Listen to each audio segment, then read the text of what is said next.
You know what's strange? The people who help others the most are often the ones who find it nearly impossible to ask for help themselves. They'll stay up late listening to a friend's crisis. They'll rearrange their entire schedule to drive someone to the airport. They'll give advice, money, time. But when they're drowning, when they're genuinely struggling, something in them goes quiet, silent. They'll figure it out alone, or they won't figure it out at all. And here's what nobody talks about. This isn't weakness. It's not stubbornness or pride, at least not in the way people think. It's something far more complex, woven into the architecture of how your nervous system learned to survive. Before we go further, let me say this clearly. You're not broken. You're not damaged goods because you'd rather struggle in silence than reach out. You're not difficult or closed off or emotionally stunted. What you are is someone whose brain developed a very specific adaptation to something that happened, or didn't happen, a long time ago. And that adaptation made sense. It kept you safe. It still might be keeping you safe, even if it's also keeping you isolated. The resistance you feel when someone asks, "Do you need help?" or "Are you okay?" That tightness in your chest, that immediate "I'm fine." That's not a character flaw. That's your nervous system doing exactly what it was trained to do. Let's start with what this actually looks like in daily life, because recognition is the first step to understanding anything about yourself. You're struggling with something. Maybe it's technical, maybe it's emotional, maybe you're just overwhelmed. Someone who cares about you notices. They offer help, and immediately something happens inside you. Your throat tightens. Your mind starts generating excuses. It's not that bad. I don't want to bother them.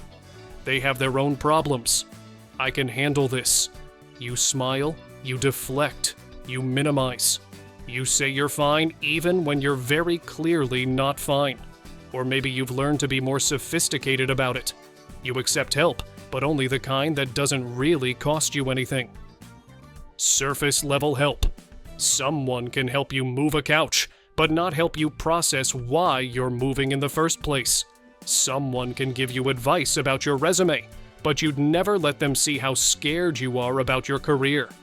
There's a line, and past that line, you shut down. Here's another pattern. You're incredibly competent. You've had to be.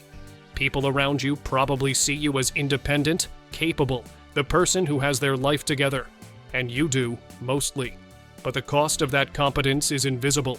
It's the nights you spent figuring things out alone when a single conversation could have solved everything. It's the emotional labor of pretending you don't need what everyone else seems to need naturally. And the paradox, the thing that confuses people about you, is that you're often deeply empathetic. You can read others' pain with precision. You know exactly what people need because you've spent your whole life mapping the emotional landscape around you, learning to give what you wish you could receive but can't seem to ask for. So what's actually happening in your brain when someone offers help and you reflexively refuse it? Your nervous system is running a calculation so fast you don't even notice it's happening.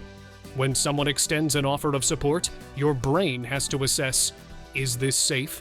Can I trust this? What will this cost me? For most people, asking for help triggers a release of oxytocin, the bonding hormone. It deepens connection. It feels good, even if it's vulnerable. But for people like you, the calculation is different. Instead of oxytocin and connection, your system might be flooding with cortisol, stress hormone. Because asking for help, for you, doesn't mean connection. It means danger. This happens in the amygdala, the brain's threat detection center. Somewhere along the way, your amygdala learned to categorize vulnerability as a threat, not a theoretical threat, a real one, the kind that activates your fight or flight response. So when you're struggling and someone offers help, your body is literally telling you, don't do it. It's not safe. And here's where dopamine comes in. Dopamine is the neurotransmitter of reward and motivation, but it's also the chemical of prediction.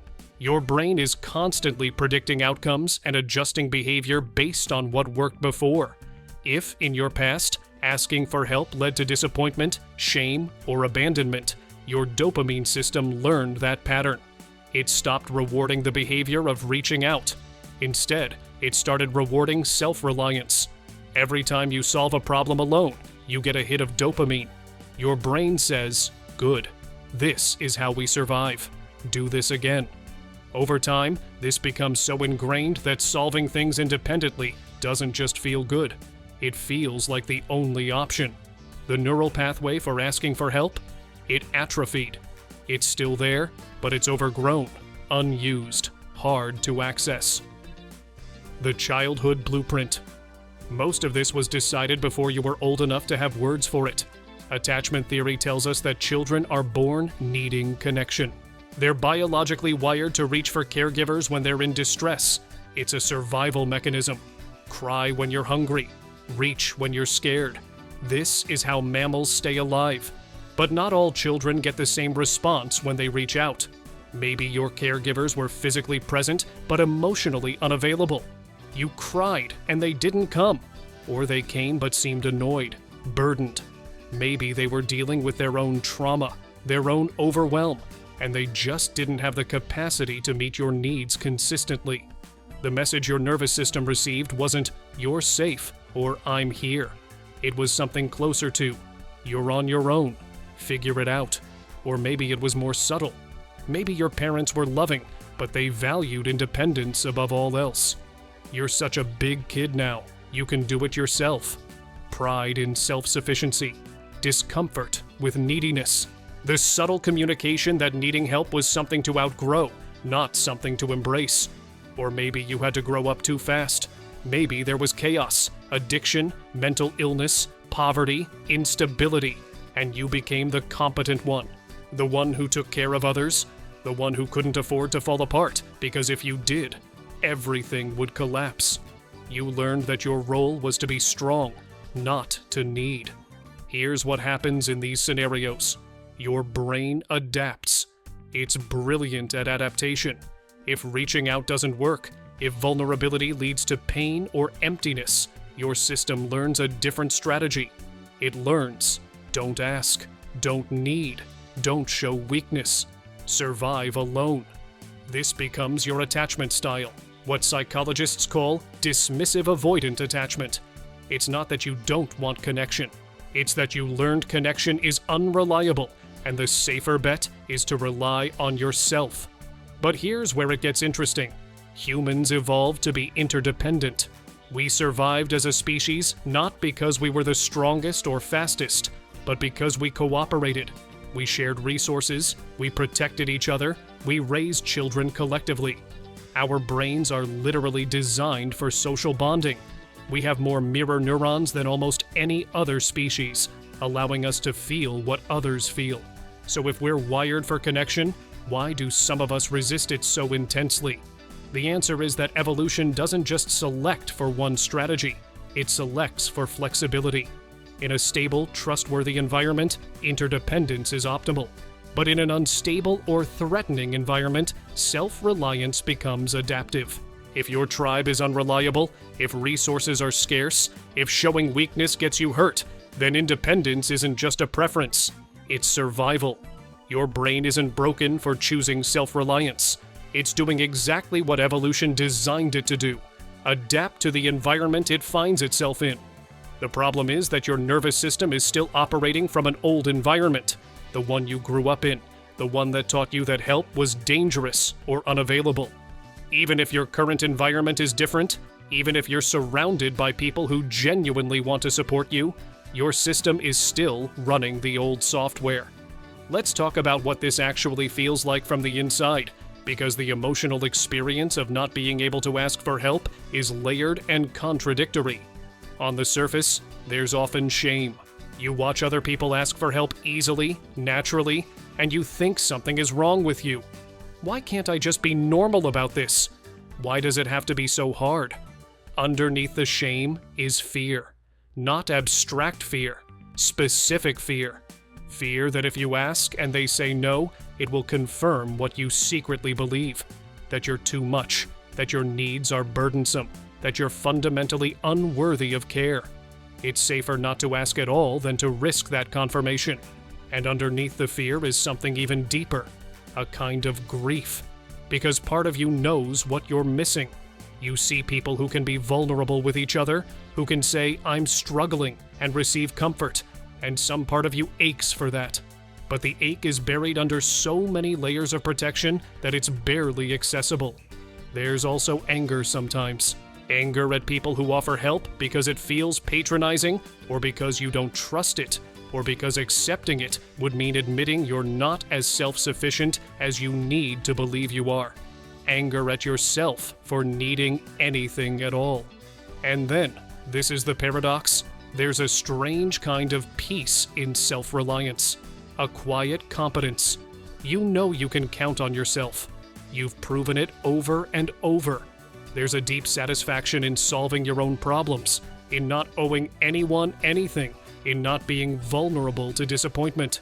But that peace comes at a cost. It's a lonely peace. When you're in a situation where you need help but can't ask for it, your body tells the story, your words won't. Your sympathetic nervous system activates, heart rate increases, breathing becomes shallow, muscles tense. This is the fight or flight response, but you're not running from an external threat. You're running from vulnerability itself. Meanwhile, your vagus nerve, the main component of your parasympathetic nervous system, responsible for rest and social engagement, goes offline. In polyvagal theory, this is called dorsal vagal shutdown. Your body literally shuts down the pathways that would allow you to connect and ask for support. You might feel numb, disconnected, or like there's a wall between you and the person trying to help you. This isn't a choice. It's not you being difficult.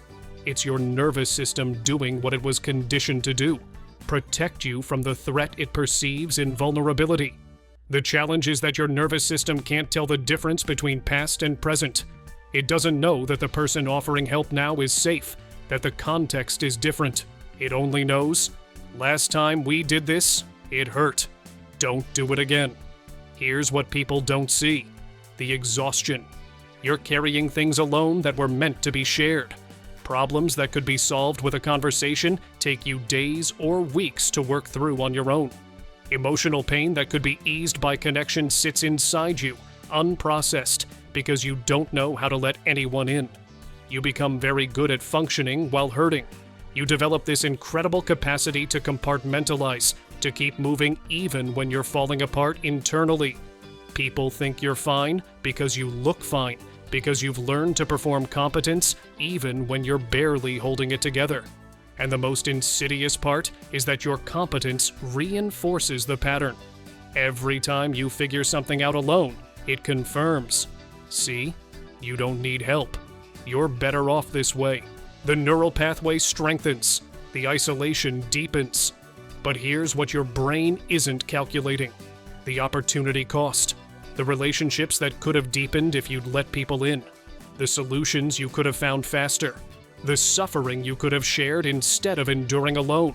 The version of yourself that might exist if you'd learned early that needing help was safe. There's a logic to all of this that makes perfect sense once you see it. You learned, consciously or unconsciously, that needing help makes you vulnerable, and vulnerability leads to pain. So you developed strategies to avoid needing help: hypercompetence, emotional self-sufficiency, minimizing your own struggles, giving to others so you don't have to receive. These strategies worked. They kept you safe. They allowed you to function in an environment where dependence was dangerous. The problem is that strategies that work in one context become prisons in another. You're not stuck because you're weak. You're stuck because the thing that protected you is now limiting you. Your defense mechanism became your identity.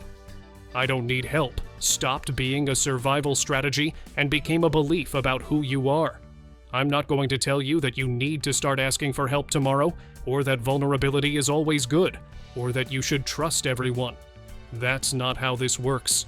What I will say is this: awareness changes things. Just knowing why you respond the way you do creates a tiny bit of space between stimulus and response. The next time someone offers help and you feel that automatic no rising in your throat, you might pause for half a second. You might recognize, oh, that's my nervous system. That's the old pattern. That's the part of me that learned asking for help was dangerous. And in that half second of recognition, you have a choice you didn't have before. Maybe you still say no. That's okay. This isn't about forcing yourself to be different, but maybe occasionally you say yes. Not to big things, not all at once. Maybe you let someone buy you coffee when you forgot your wallet. Maybe you admit you're having a hard day instead of saying you're fine. Small experiments in vulnerability with people who've proven themselves safe. Your nervous system will learn the same way it learned everything else, through experience. If you reach out and you're met with genuine care, your brain will start to encode a new pattern. Slowly. Asking for help can be safe. Connection doesn't always lead to pain. This doesn't mean you'll become someone who needs constant support or loses your independence. It means you might become someone who can hold both, the capacity for self-reliance and the capacity for interdependence. Both are strengths. Both have their place. Your resistance to asking for help isn't a flaw in your character. It's evidence of your brain's remarkable ability to adapt to circumstances that required you to be strong in ways most people never have to be. You learn to carry your own weight when no one else would carry it for you. You learn to soothe yourself when no one else was there to soothe you. You learn to trust yourself when trusting others felt dangerous. These aren't failures. They're survival skills. They're proof that you could endure what needed to be endured. But survival skills, while necessary, were never meant to be permanent. They were meant to get you through until safety arrived. And maybe safety is here now, even if your nervous system hasn't quite realized it yet.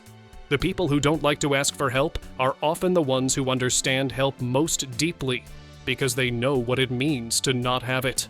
They know the weight of doing everything alone. They know the specific ache of needing something you can't name and don't know how to ask for. That knowledge makes you more compassionate, not less. More attuned to others' hidden struggles, not less. More capable of sitting with someone in their pain without rushing to fix it, because you know what it's like to hurt quietly. Your self-reliance isn't something to be ashamed of. It's part of your story. It shaped who you are. But it doesn't have to be the whole story forever. Maybe the strongest thing you can do isn't carrying everything alone. Maybe it's learning, slowly and carefully, that you don't always have to.